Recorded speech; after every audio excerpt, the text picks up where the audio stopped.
From the Bardic College.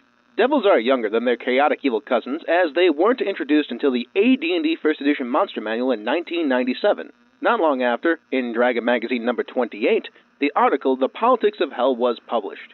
This is mainly notable because it has Satan stats in it. So did the Satanic Panic start because Satan has a -8 armor class, 333 hit points? Did they miss on the 666? Maybe that was too many. And can only be hit by a +3 or better weapon? Maybe it's because he got cut from the 1985 60 Minutes interview with Gary Gygax.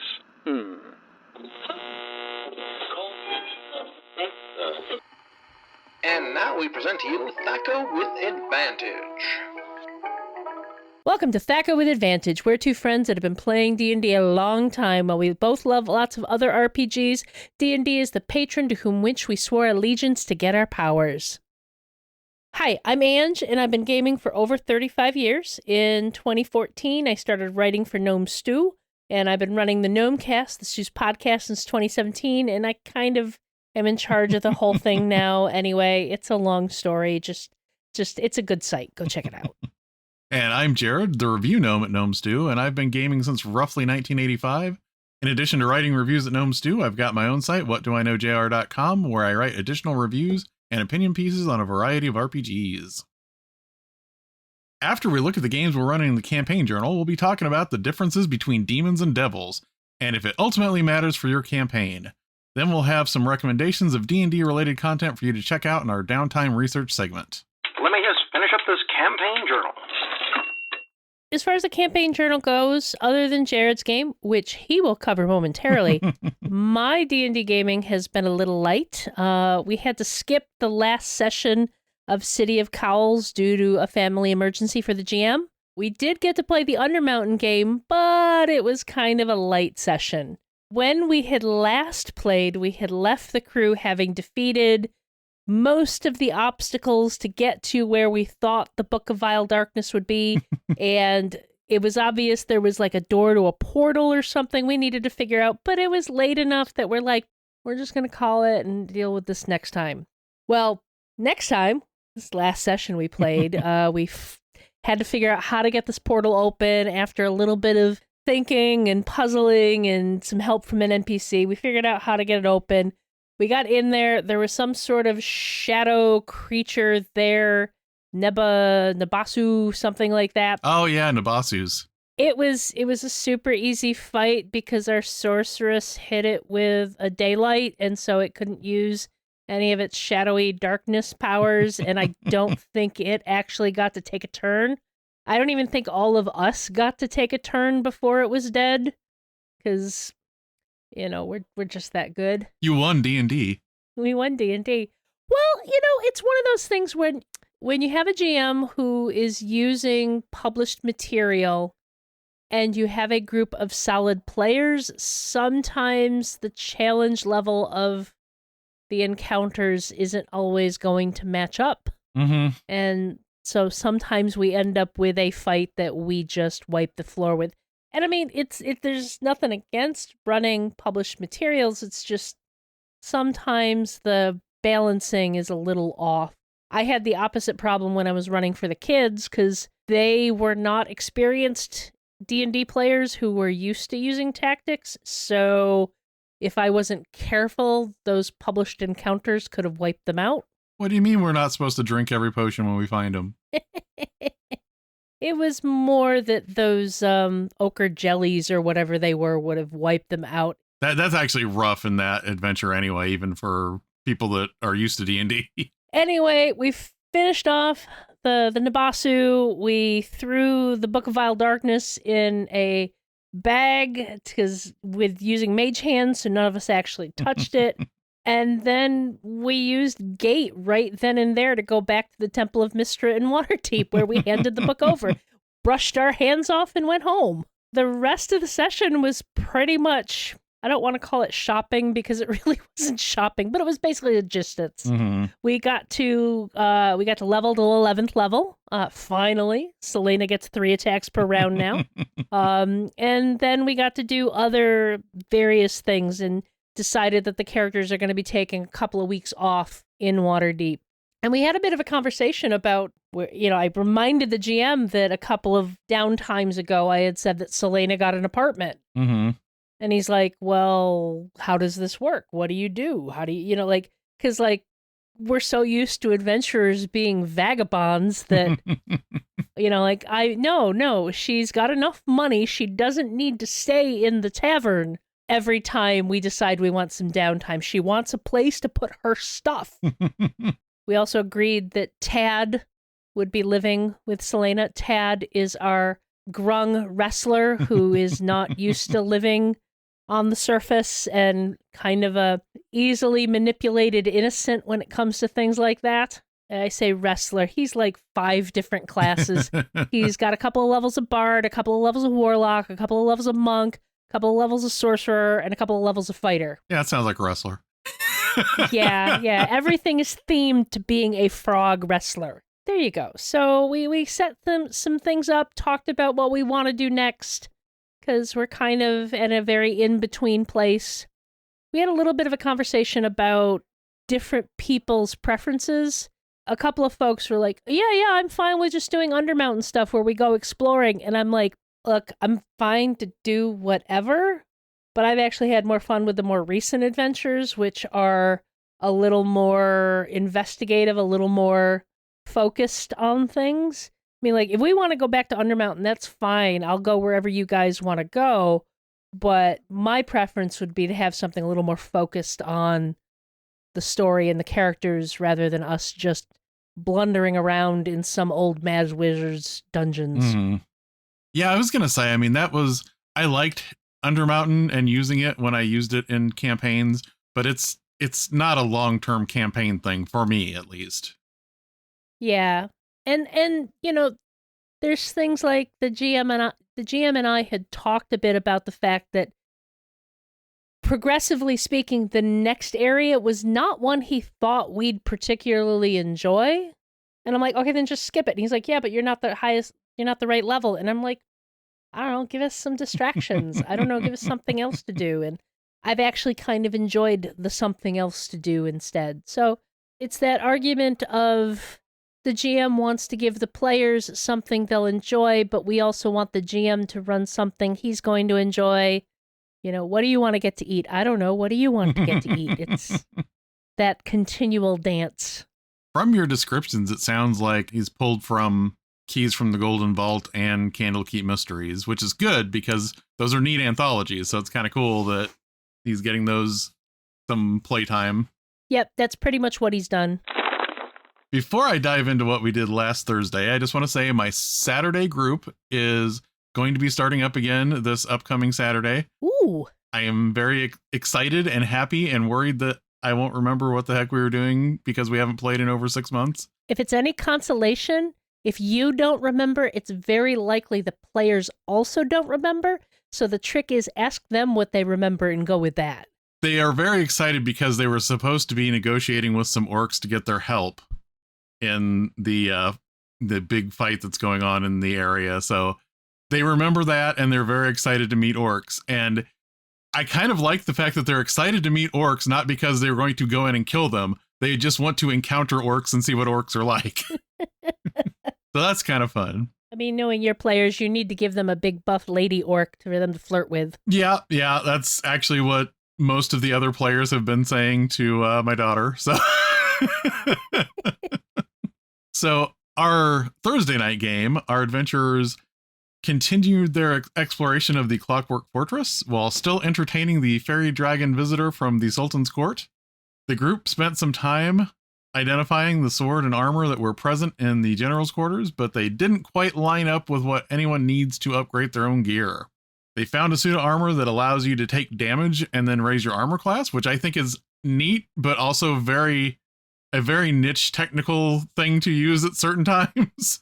And they also found a great sword that casts gentle repose on the person using it when they die. It's all very cool, just none of it fits our characters. It's neat, flavorful stuff, but we have people that already have better armor and upgradable tridents and stuff like that. So eventually the group traveled to the fortress's war room and then the chapel, and then they went to the end of the session in the treasury. In the war room, they found some really, really bad food, some magical maps, and the mercenary company's miniatures collection. Which Kazina totally took.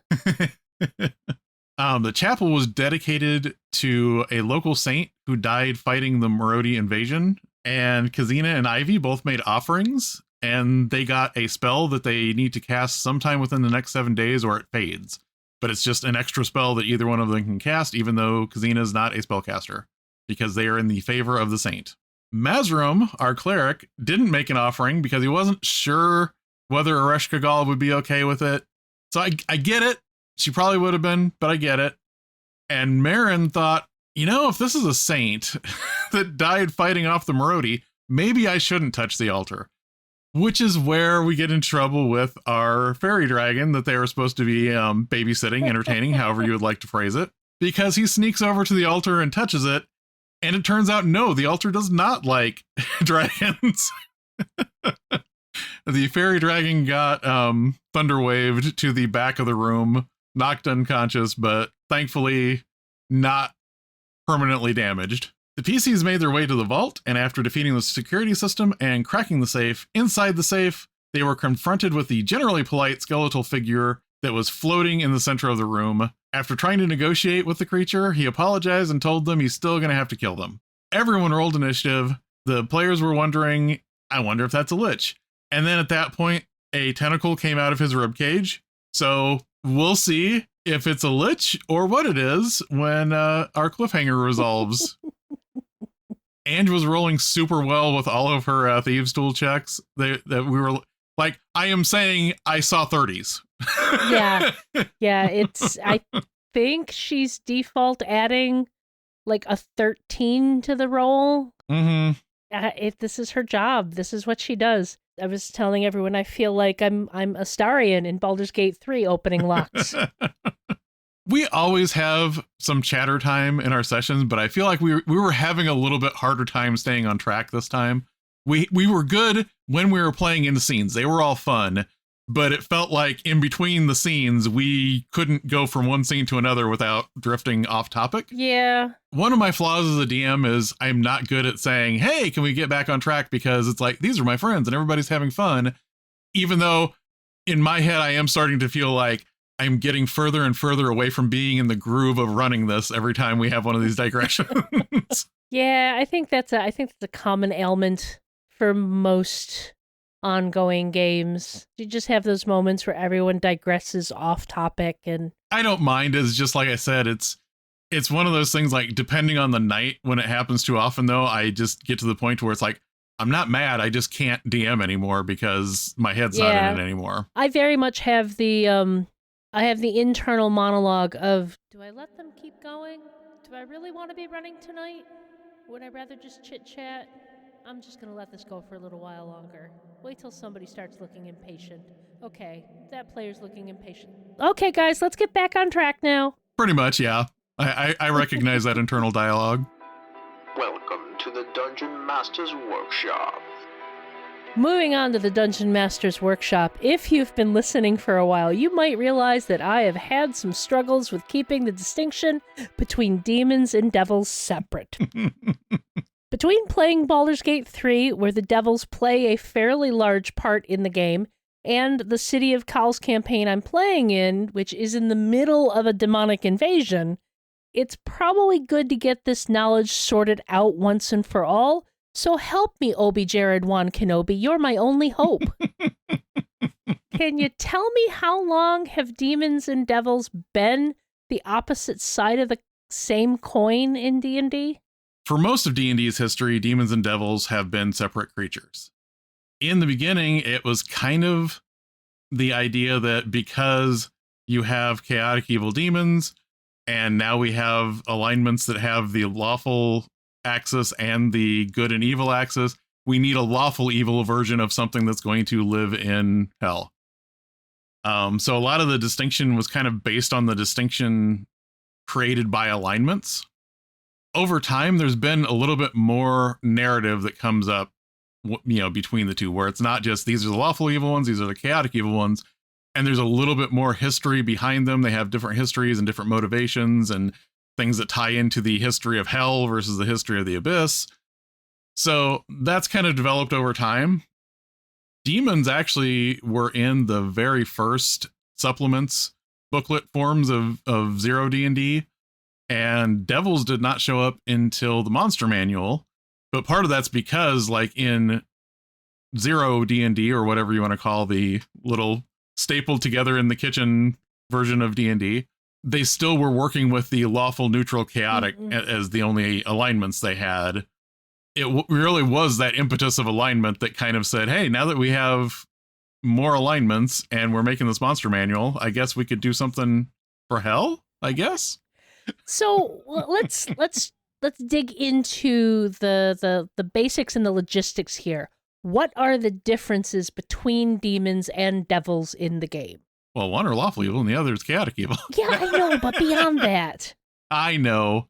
Generally speaking, what's developed as a narrative over time is that devils have more long-term plans and they have more goals where they want to be in control and in charge of things.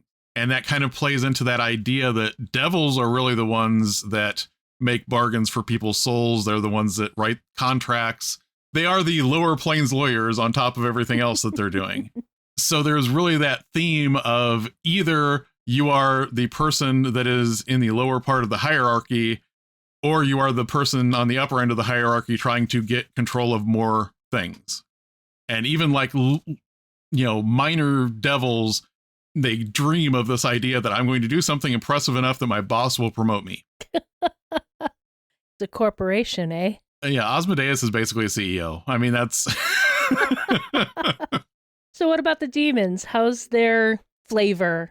For one thing, being chaotic, a lot of demons are kind of portrayed with not a unified goal, but over time, the kind of narrative, especially through Planescape and products like that, the narrative kind of emerges that demons, whether they are consciously doing it or not, are kind of moving the universe towards entropy.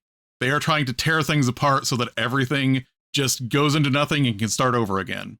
Except it's not a calm philosophical, we need to start over. It is a, I'm going to enjoy ripping this person limb from limbs kind of, deconstructing the universe. It's not even so much that demons don't have a long-term plan. It's that their long-term plan can be accomplished with short-term fun. So the devils are who you sell your soul to. The demons are the ones that are going to eat your face. Basically, yeah. Now, obviously, you might still have a warlock that, signs his soul away to Demogorgon or Orcus. And part of that's because demons, while they're not the same kind of long-term planners as devils, they do tend to specialize. So, Orcus is very interested in being in control of undead and using them to tear apart the universe, whereas Demogorgon is very invested in having two heads. Demogorgon's just he's a guy with two heads and tentacles, and he argues with himself. It's a lot.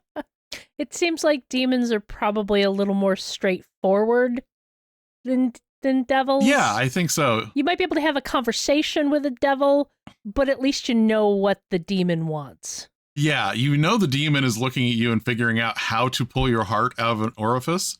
On the other hand, when you're talking to the devil, you start realizing that you've been telling them really specific details and you don't know why, and that's probably going to be a problem later on.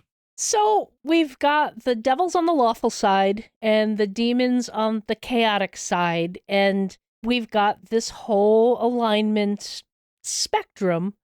What about neutral? Surely there must be something in the middle ground out there that represents this infernal demonic thing. There absolutely are. There are what has been since 2nd edition, the Yugoloths. Originally, because D&D is fun and a lot of the people designing things in D&D are like most of us, when you read a word, you don't know how it's pronounced. Yugoloths used to be referred to as daemons, but it's spelled Daemon, and in the real world, that's actually just pronounced demon. This was the neutral evil race, and they are generally portrayed as mercenaries. Mm-hmm. Part of it is they are mercenaries that are working for both demons and devils to keep them fighting each other because, they enjoy pulling the strings and watching them fight each other. But it's also, they are probably a little bit more prone to be able to be summoned and bargained with and things like that, because they have that pragmatic, I want to harm things, but I want to benefit as I am harming things, so I can multitask.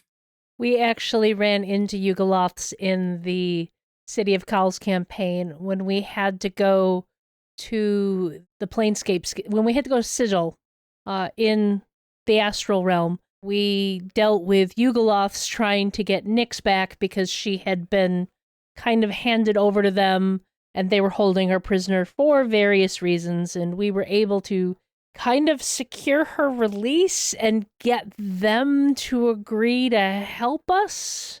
I don't remember. See, this was all when I was still very fuzzy on demons, devils, whatever, because the whole campaign is predicated on the fact that the devils have manipulated things to cause a rift open to let the demons into our realm, like merge the two realms. Mm-hmm. And I think it's so the devils can take control. But the Yugoloths, I think we're going to use them to go against Asmodeus because he's the target at the end.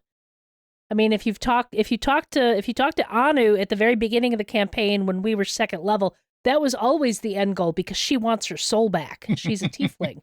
He has the souls of all the tieflings. So what's kind of interesting is over the years, history-wise, demons and devils have had kind of different origin points, and some of them get built on and some of them just get built over. One of the things that was in Planescape is the Baronoloths, which are the progenitors of the Yugoloths, were actually thought to be the ones that designed all of the fiends. Like, they are this thing that is in the outer planes that just for whatever reason want to create evil. And, you know, they are just like pure neutral evil in that they just want to create more evil in the universe. We don't know a lot about Baronoloths, but they were referenced. They exist. I think they might even have been referenced in 5th edition somewhere in Planescape. I am not certain. I don't remember for sure. But on top of that, we have other origins. For example, what we currently know as demons are descended from another demonic species, and that demonic species, which were, I believe, the Oberonths, existed in the abyss from the beginning of reality because something from the far realm tainted the abyss and created these things that were like part aberration and part demon. And that is where you get some of the Cthulhu mythos drift that comes into D&D. Like Dagon was one of these creatures. So that's the demon side of things. Then you have the devil side of things, where some origins have them as Asmodeus was basically not even a fallen angel. He was an angel that negotiated for his own territory after a great war in the outer planes, and, you know, told all of the gods, hey, these souls are dangerous and you don't want them running around your planes of existence. So what if I build this jail over here and you just let me have this whole plane over here, and I'll keep all of these rowdy souls from infesting the rest of your realms? They all kind of regretted it later because obviously Asmodeus is playing the long game. But in at least 3rd edition, that was kind of the origin for Asmodeus and how he got control of the 9 Hells. However, there was also the lore in 2nd edition that Asmodeus is actually an entity called the Serpent, and the Serpent is one of the earliest evils, and basically Asmodeus that you see is like a puppet that the Serpent is wearing, and the Serpent is actually the one that whispered in Vecna's ear and got him to learn all of the horrible things that Vecna was doing in the first place. Which makes me curious to see when the Vecna adventure comes out, if they bring up the Serpent and connect it to Asmodeus. I don't know. yeah, Asmodeus is just a meat puppet. Yeah. So moving outside of D&D, let's talk about instances of demons and devils that are in, you know, pop culture, literature, and kind of some of the influences to how these things are portrayed in D&D. So obviously there are religious beginnings for a lot of these things. Might have been in the, you know, leading to the Satanic Panic in the 80s. A little bit. Maybe, just maybe. Literally, Asmodeus comes from an ancient Hebrew story about King Solomon and him binding Asmodeus to his service to help build the temple and everything. I don't know the deep ins and outs of that story. I just know that's where the name Asmodeus comes from, and it's a pretty old reference. Well, let's be upfront here. There are a lot of religious influence on the stories of demons, devils, whatever you want to call it, but a lot of these aren't necessarily directly from religious texts. They're Right. almost from fan fiction for religion in some ways. Oh, yeah.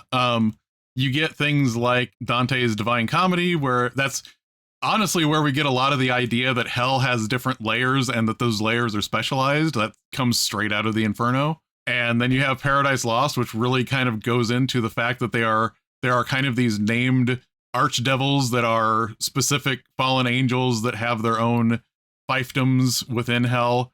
Honestly, I know especially Paradise Lost was so well regarded that there were people that just almost took it as church canon, even though it really has never been. As the art history nerd here, I'm going to tell you, go look at the paintings of Hieronymus Bosch. They are the most cracked out representation of what the heavenly realms and hell are all supposed to be. We today just automatically assume that a lot of this is directly from the Bible. It's not. A lot of it is from the imaginations of the people who were influenced by the Bible, like the Divine Comedy, like Hieronymus Bosch's paintings. This is all, it's. I joke calling it fan fiction, but I have heard some people kind of jokingly say that the Divine Comedy was the first fan fiction. I mean, there is a lot of political commentary and who ended up in what circle of hell, and that's something you don't necessarily get in modern context, but when you look into it, it's like, oh, that's why that one's there. The other thing that I think is interesting is actually, I cannot think of any religion that specifically says these are demons and these are devils. No, that's purely a D&D thing. But I do think there are, and again, not to offend anyone, there are some tropes in the stories that involve demons that kind of show you where that difference came from, though. Because, for example, in the story of Job, you have Satan acting as literally this person that's saying, hey, God, if you really want to see how much this guy is loyal to you, you should do this list of bad things. And that feels very much like how devils are portrayed.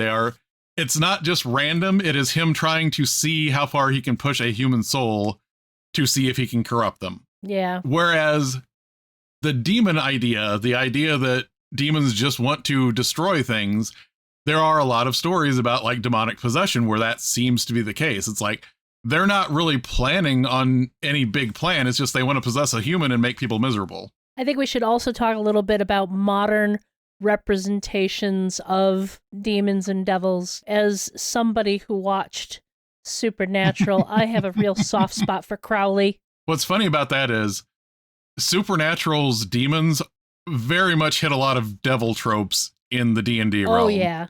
They have a hierarchy. They are always there's like people in authority trying to screw each other over in order to move up the hierarchy. So it is very devilish despite them being demons. What's funny is the longer the show went on, the more you saw a bigger hierarchy that happened over time too, because you start off with just this idea that someone's in charge of all of them, and then Crowley is the king of hell, and then you start finding out that there were these princes of hell that used to be there, and they were hidden away, and then they're freed and everything. I'm not going to go into 14 and a half seasons of Supernatural. Yeah, I mean, with Supernatural, I always tell people, you can watch the first 5 seasons and have a complete, satisfying story. But then everyone enjoyed making the show so much they did 9 more years of making the show. And your mileage may vary on what they did in those following 9 years. Yeah, if you want a complete narrative, you can stop after 5 seasons. But you miss out on a lot of really good chemistry that characters that came into the show later had, even if the story of the season makes no sense. We often talk about this as a digression, but this time it's legitimate. comic books have had a lot of demons and devils in them. I believe that, we would both be quick to be able to identify Mephisto in Marvel Comics. We can't call him Satan. Yeah. That's very funny because, they were dancing around actually calling him Satan, but also nowadays in Marvel Comics, they basically say he's Satan. Yeah. DC Comics has the same thing. It's had characters like Neron and Etrigan, who is like one of my absolute favorite characters of all time. But then you also have Lucifer, who is very interesting because Lucifer is a character that originated in Sandman, but has really kind of crossed over as any story that comes up in DC touches on hell, because there was a point in time when there was a triumvirate, and then there was this time where they split the duties and Neron's in charge of part of it and Lucifer has part of it. On top of all that, there's a Vertigo series about Lucifer saying, nope, I'm just going to hang out on Earth for a while. Yep, I'm done. I quit. Wait, you can quit? I believe we've said this before, but Sandman, even if you don't want to read the comics now, there's a Netflix series, there's several audiobooks of the thing. Sandman's good. You should check it out. Sandman's good. Sandman's good. Sandman's worth checking out. We've talked about a bunch of different sources. So who are some of your favorite of these pop culture infernal beings? This is not even going to scratch the surface, and if you asked me this on any other day, I would probably come up with another list of characters, but especially things that we haven't mentioned yet.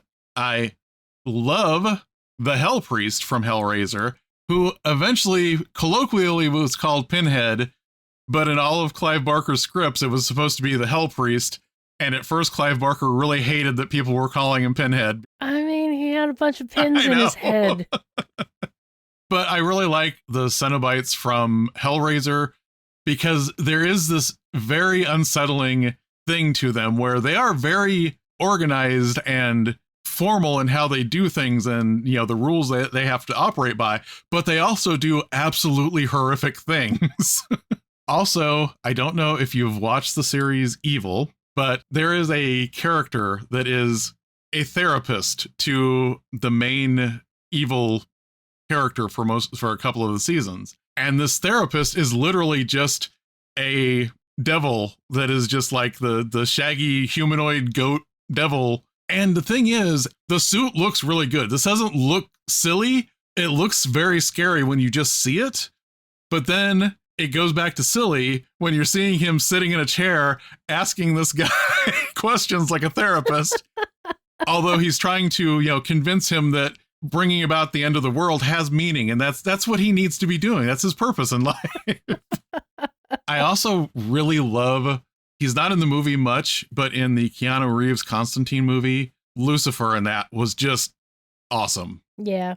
There are things about the Keanu Reeves Constantine movie that didn't quite line up with the comic, but I still love that movie. That is a good case of where they drifted things, and I still liked it because I think the overall movie still held up for me. I'm going to give a shout out to, another Crowley from Good Omens. He doesn't quite work if you don't have his partner, Aziraphale, because I love the dynamic between the two of those.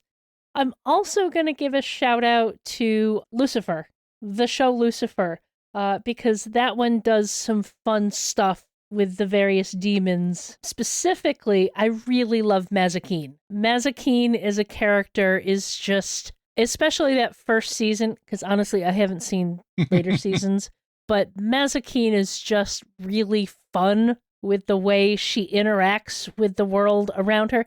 And again, Lucifer kind of plays a little fast and loose with the must be evil thing that we expect in D&D, but it's still some pretty cool stuff. Speaking of not evil, I didn't get to mention him before, but I feel like I have to mention Hellboy. Yeah, you gotta mention Hellboy. Hellboy is really interesting too, though, because that is really kind of an interesting thing to look at from the standpoint of having a tiefling character in your game, and this idea that you have someone that isn't following what they're supposed to be doing, but they are kind of fated to do this thing that they don't want to do.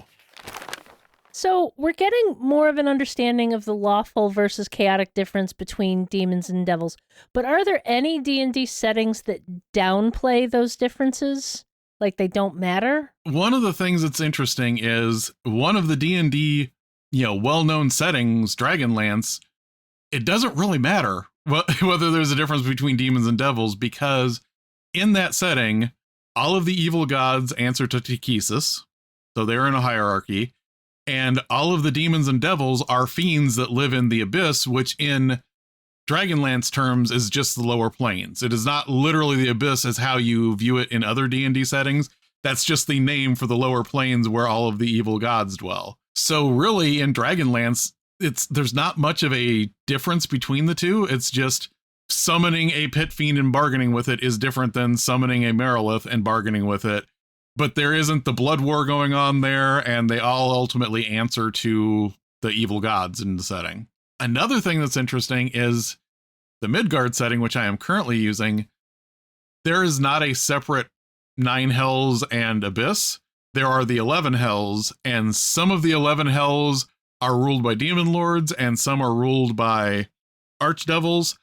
While it may affect the overall, tenor of the part of hell that you're in, they aren't like at war. So it's more like in this kingdom, there are these quirky things that just want to destroy you. And in this kingdom, there are these, quirky things that want to catch you up, and take your soul and make you sign contracts. So it is downplayed a bit in Midgard too. That makes sense. Also, since D&D has been venturing into the Magic the Gathering settings, that doesn't matter one whit in the Magic the Gathering settings. They're just, basically all fiends are kind of demons in the Magic setting. It doesn't really matter that, some are more lawful or chaotic than others. They're just all kind of lumped together. So yeah, if you're using the Magic settings, doesn't matter a whole lot. Now, you mentioned the Blood War, and you've referenced it a couple of different times. And honestly, I think this may have been part of the inspiration on the City of Cal's campaign I've been playing, but I'm not the GM, so I can't tell you that for sure. Can you tell us a little bit about it and how that can get worked into a campaign? What's interesting about the Blood War is it was not part of the story of Demons and Devils in first edition. When Planescape came out, actually it was before Planescape. I take that back. In second edition, when they released the Outer Planes Monstrous Compendium, that is the first reference to the Blood War. And that is because when they introduced Demons and Devils in second edition, they were thinking, okay, why don't these things just run rampant across all the planes of existence and destroy everything? That is when we find out that basically everybody counts on Demons and Devils hating each other and fighting constantly, because that keeps them from overwhelming heaven or from storming the prime material plane. Like, they are always so busy fighting amongst themselves that it reduces their effectiveness in the rest of the universe. And to the point to where it is almost a frustration for like some of these celestials and the angels, because it's like, we want to go in there and kill off some of these demons, but if we kill off these demons, that might give the devils an upper hand, and then the Blood War stops. So we're torn now. So that is part of the background for the Blood War. What's interesting is, I believe in 4th edition, they tried to say that there was a pause in the Blood War, like it was still a thing, but it wasn't raging at the time. And I'm not really sure why they decided to go that route in 4th edition, but it is definitely still raging now. There are a couple things that are interesting about the Blood War too, because in the Demon and Devil entries in the Outer Planes Compendium, there were like these sections discussing the Blood War and the history of the demons and devils. Even though Mordenkainen had existed, obviously, since first edition days, this was the first time we kind of got introduced to Mordenkainen as a planar scholar that was, writing this stuff up, because all these letters are basically from Mordenkainen's studies about demons and devils, and him maybe dispensing them to other wizards in other planes of existence to explain to them, because obviously Mordenkainen is much more bright and perceptive than any other wizard, so you need to have his perspective or you might miss something. I'm sorry. I just like the trope of Mordenkainen being this gigantic ego where he can barely lift his head up because it's so big. This seems to be a theme or a trope with wizards. Since we are talking about second edition and Demons and Devils, though, I did want to point out, as a consequence of the Satanic Panic, that is the first time that we get alternate names for Demons and Devils. Because in second edition, when Demons and Devils first appeared in that Outer Planes appendix, they were not called Demons and Devils because there were many, many parents that were very concerned that their children might fight a devil and defeat evil because they have used the word devil. And thus, devils got the name Batazu, which I don't know if I'm pronouncing that correctly. There's 2 A's. I'm never sure what to do with 2 A's in a row. I'm sure it was pronounced incorrectly throughout the entire run of second edition. And demons were called Tanari. For a lot of second edition, they were not called demons and devils, but the Tanari lived in the abyss, and the devils lived in Bator, because that's exactly what you call hell. Everyone calls it Bator. Nobody calls it hell. That would be a naughty word. I do vaguely remember it being a little bit shocking when third edition started calling them demons and devils again. Yeah, I think because at that point, once you're getting into the 90s, well, not the beginning of the 90s. It was still going on in the beginning of the 90s. Once you get closer past the midway point of the 90s, there was much less of the Satanic Panic still around. But by that point, it had just become tradition that you have Batazu and Tanari. It was ingrained in people that that's what they were called now. Also, I think by the time you got to the mid-90s, we'd been playing in the world of darkness long enough that people are like just giving TSR the side eye about all of that carefulness, and TSR kind of had their own problems to deal with. Oh yeah.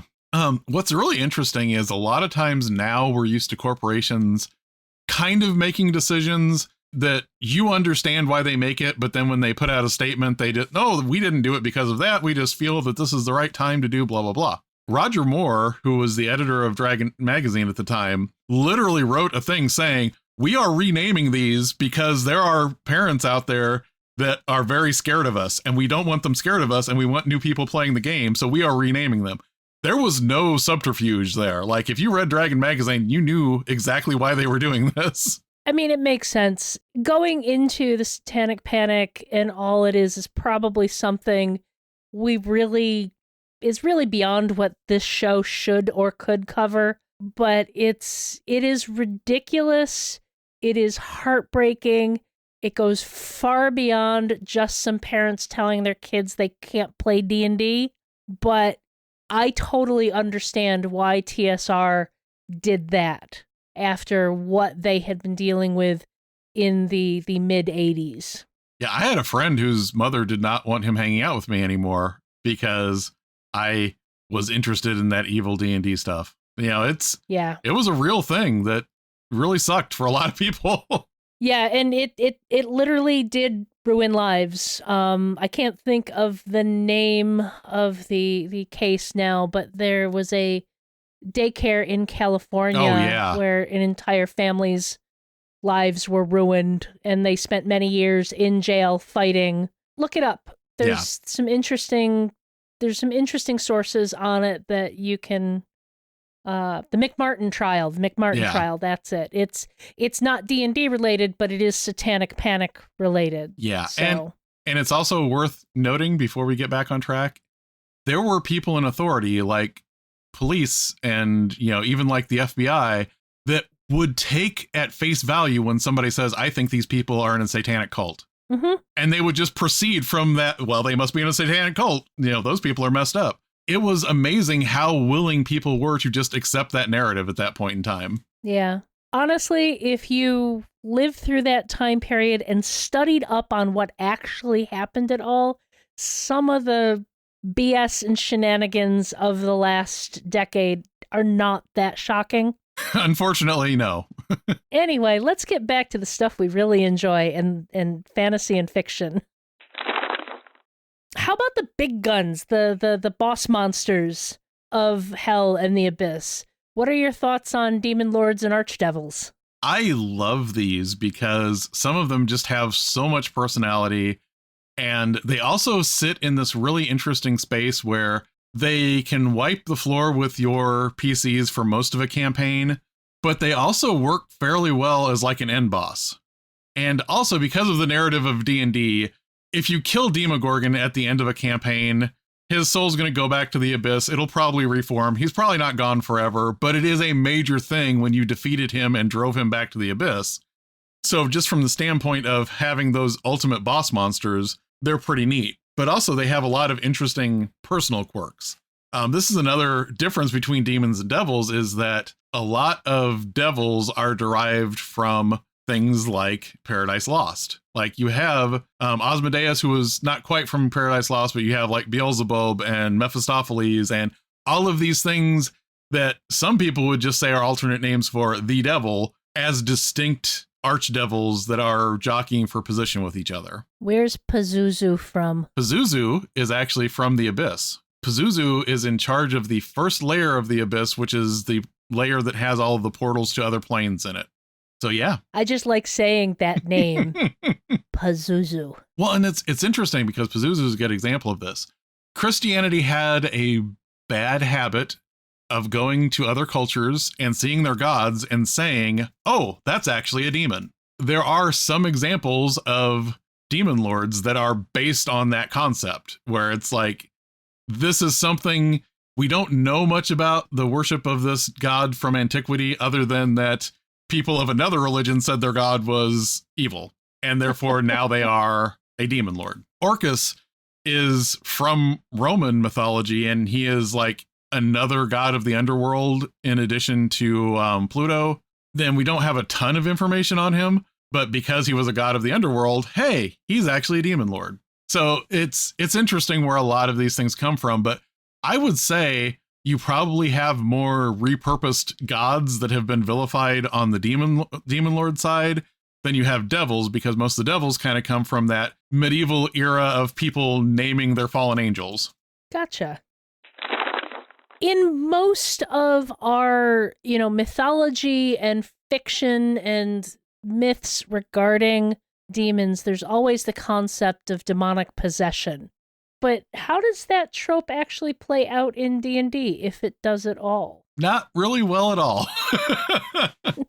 It's varied in different editions, but aside from occasionally a demon or a devil having access to the magic jar spell, which is basically you cast a spell and go into someone else's body, aside from a few of them having that spell on the spell list that they have, there's not like a thing about demons or devils where that is a trait that they all share that they can do to someone. So it actually comes up very rarely.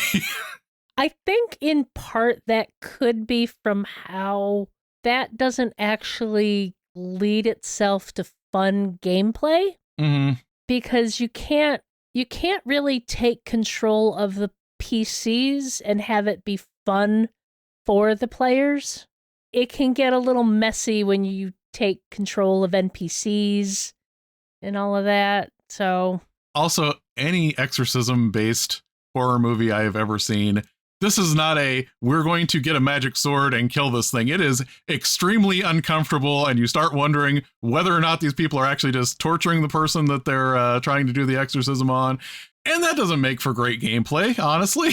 No, it doesn't. Not in a heroic fantasy game. There were some things in previous editions where source books would say certain demons or devils have this ability, and there'd be like a sidebar saying that if you want to do this, then it works this way, and it affects their challenge rating this way.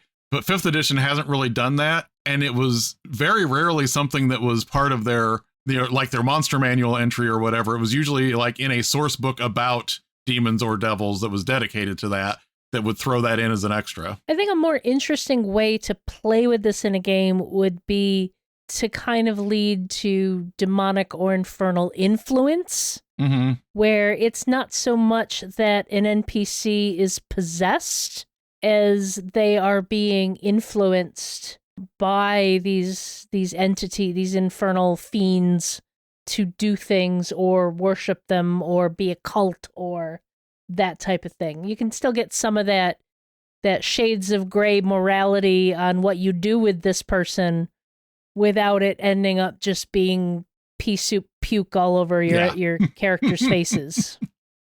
And while it's not full-on possession, there are more examples of demons and devils that have suggestion or dominate person on their spell lists. They may not be possessing this person, but they are like enchanting their mind and influencing them to do specific things. Kind of wrapping everything up after everything we have talked about here. Is it important to emphasize the difference between demons and devils? You know, there was a wise man whose podcast I used to listen to a lot who would say, it depends. I think that it has definitely grown beyond just the idea that we need something to be lawful evil if something else is chaotic evil. Mm-hmm. I think that's where it started, but I do think that there's enough beyond, especially since 5th edition really downplays alignment. And it's interesting because even if you look at the Planescape book, which seems like it would be the one where you really got back into alignment, it's not as prominent even in Planescape. It is more like this is kind of the philosophy of the plane, but it's not like a deep.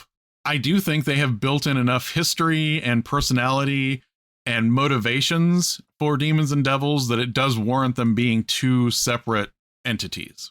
That doesn't always make it easy for someone new to the game that comes into the game and goes, I don't get it. What's the difference? Oh, that's me. That's me for the longest time. Well, and the thing is, like, even if you've been playing a long time, if you haven't been playing in a campaign that is focused on demons or devils as a major part of the plot, there's not really much of a reason to know about it. Honestly, it was like, is it a thing that needs to die because it's doing bad things? Okay, we're settled here. But I do think from a story standpoint, there are definitely ways that you can work that in that are worthwhile. Like you mentioned with the Blood War. There are times, like, for example, if you're facing a demonic foe as, you know, a long-term villain, you might just get a devil involved to screw up their plans. Now, will that make things worse? Possibly. There is actually a place in the Forgotten Realms called Hellgate Keep that is a perfect example of this because Hellgate Keep is infested with demons because people summoned demons to get rid of the devils that took over Hellgate Keep. You know, it sounds like many ecological disasters I've heard of. We can balance this just by putting this over here. But yeah, I mean, I don't think there's anything wrong with running a campaign where you don't play up the differences between the two. I'm not saying you should necessarily, but I am saying I think there's enough to work with that it is worthwhile to do so if you are interested in it. How do you feel about that, though, after we've gone through all of this? It is nothing I have ever delved into as a GM, but I think now I understand it a little better. And it's not anything I'm going to rush right out and put into play, but at least it's something I can put in my back pocket to pull out if it seems like it would be interesting for my players to interact with. Honestly, that's a lot of D&D lore. That's a lot of, like, I love some of the recent D&D books that have been the wider lore things like Fizban's Treasury of Dragons and Bigby's Glory of the Giants. Those have so much like backstory and information and history that you can work in, but you can 100% use dragons and giants without going into any of that stuff that they put in those books. Very cool. I think we can move on now. No time for rest, you two. Get on with your downtime research. Let's get into our downtime research. Every episode, we're going to look for something related to D&D that we want to pass along to the listeners. It might be products, websites, videos, or podcasts, but it will always be something that we think will enhance your D&D experience, even if it's just adjacent.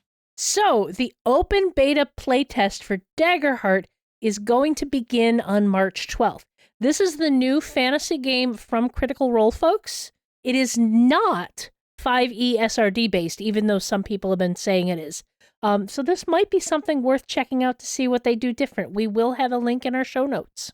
As we have said, you know, we're polygamers here. We like other games, and I even like checking out fantasy games. I absolutely love Dragonbane, for example, but I'm really curious to see this because I want to see how many story D&D-isms they pull over into this. Mm-hmm. Because if they're going to use this for the Exandria setting, some of Exandria is based on D&D assumptions. Yes. And going back to the topic of our things, for example, in Daggerheart, are you going to present demons and devils as separate things? I suppose we're going to find out. Yeah. So I'll be interested to see this when it opens up. Okay, so one of my weaknesses is neat-looking action figures. Last year, NECA started releasing the 7-inch versions of modernized D&D action figures based on the old LJN line. They released Warduke, Grimsword, Strongheart, and Zarak. Well, if you thought you were safe from making additional purchases because you already picked up all of those, you are not safe. Do not rest. Be ever vigilant. Because this is the 50th anniversary of D&D this year, therefore, there are special editions of those same figures coming out this year. They are releasing them in the color schemes that match the old action figures more. So it's really kind of funny because you have this very detailed sculpt on Strongheart, and the 50th anniversary one, instead of having like multiple blues and silvers in the, like the kilt that he has on the bottom half of his armor, it's just solid blue. Because that's what the action figure was. And his cape back in the 80s, it was blue, but it had all these sparkles in it. I don't know why. It was a sparkly cape. Well, this year's, the 50th anniversary Strongheart has a sparkly cape. That's hilarious. I know, it's great. These also are all going to be presented on card backs that look like the card backs that they used back in the 80s. So instead of being in the collector boxes like NECA usually does their action figures in, these are all on cards that look like the kind of cards you would have seen back in the day when you were buying these action figures at Kmart, I guess. Yeah, probably Kmart. And so I think it's neat. I am very tempted to get them. I normally open my action figures, but because of that packaging and the fact that there's the heavily detailed version and the 50th anniversary versions, I'm kind of tempted to get them and leave them on the cards just because they look like, the cards that I had when I was a little kid. But anyway, the pre-order is up for Strongheart, and the back of the packaging that they showed for Strongheart looks like they're going to have 50th anniversary versions of Warduke, Elkhorn, who is the dwarf that I don't think has quite made it out yet this year, and Zarak, who is the little half-orc assassin. And so it looks like all of those by the end of the year will probably be out. And the pre-order's up for Strongheart, so if you want to set fire to your money and have a little plastic friend to show for it, then you can do that. Let's get out of here before Jared buys more action figures. We are happily part of the Misdirected Mark Productions Network, so we wanted to give a shout out to another MMP show. If you're enjoying us, consider checking out Misdirected Mark Plays. Phil, Chris, Bob, and Jerry play and discuss a campaign they've created and are playing. Now, instead of just hearing them talk about the theory of gaming and game mastering of the games they're playing, you can actually hear what they do at the table. It's come full circle in their exploratory play series, MM Plays. We have used up all of our resources, so I think it's time for a long rest. I hope this adventure was rewarding for you, and we hope you'll go exploring with us when we start our next adventure.